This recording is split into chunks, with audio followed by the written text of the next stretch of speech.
nee naa leen maa ngi solidariser wu ci li xew.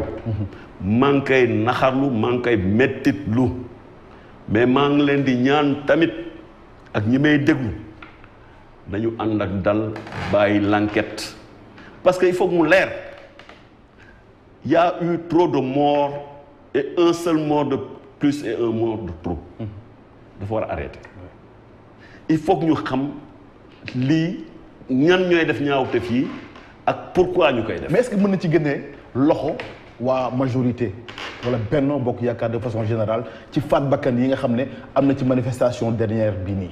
dama ne. dëkk bi am na ay forces de sécurité. am na ay enquêteurs am na ay loi. dama ne dama bëgg lii ñu leeral ko. damay ñaan ñu leeral ko damay ñaax président de la République mu wax mu joxe def lépp pour que ñu leeral ko parce que man mii chaque jour laa wax.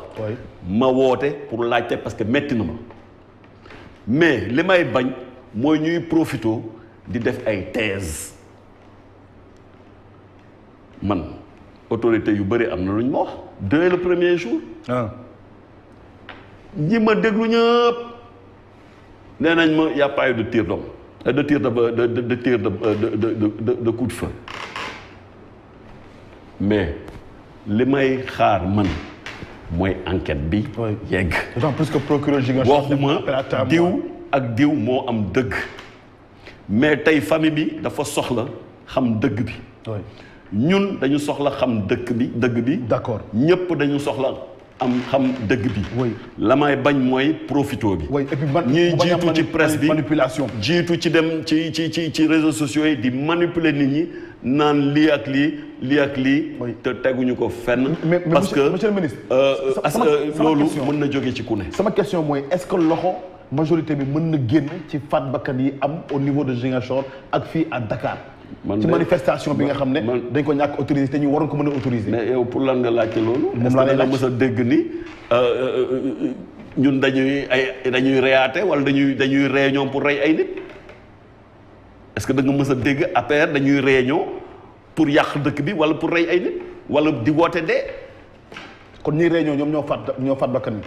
je dis en tout cas que ñi jël responsabilité di organiser ay réunion naan.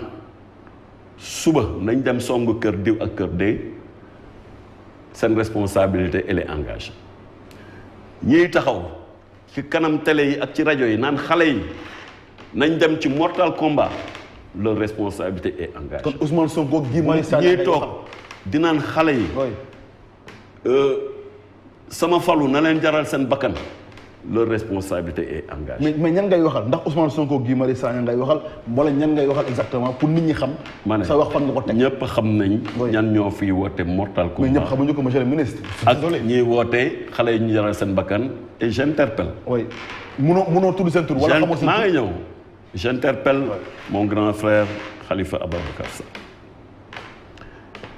ne ko parcours bu riche la.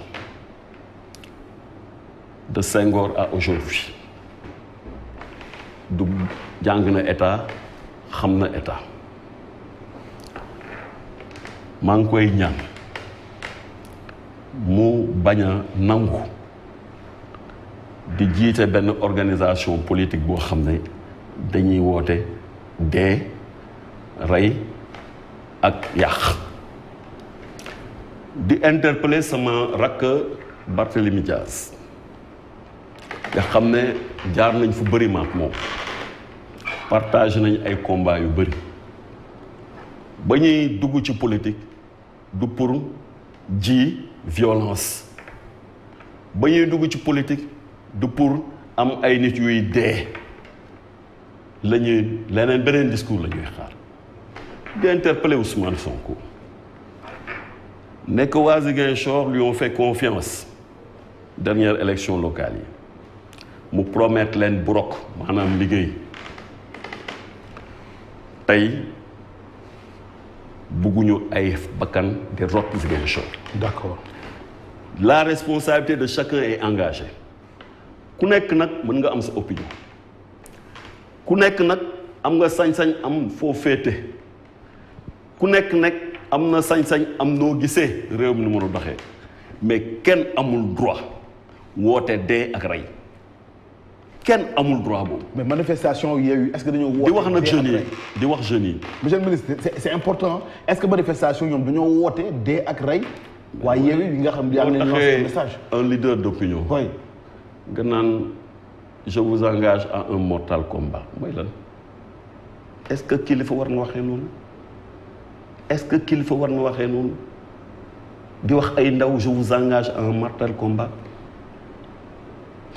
taxaw naan na leen jaral seen bakkan est-ce que kilifa war na waxee noonu du loolu la ñuy xaar ci bopp du loolu la ñuy xaar ci képp kuy politique et ça doit être dénoncé nañ politique nañ wax sunu opinion di wax nag ndaw ñi damay dégg nit ñi naan c'est la lutte qui libère je ne suis pas d'accord c'est pas la lutte qui libère c'est l'esprit qui libère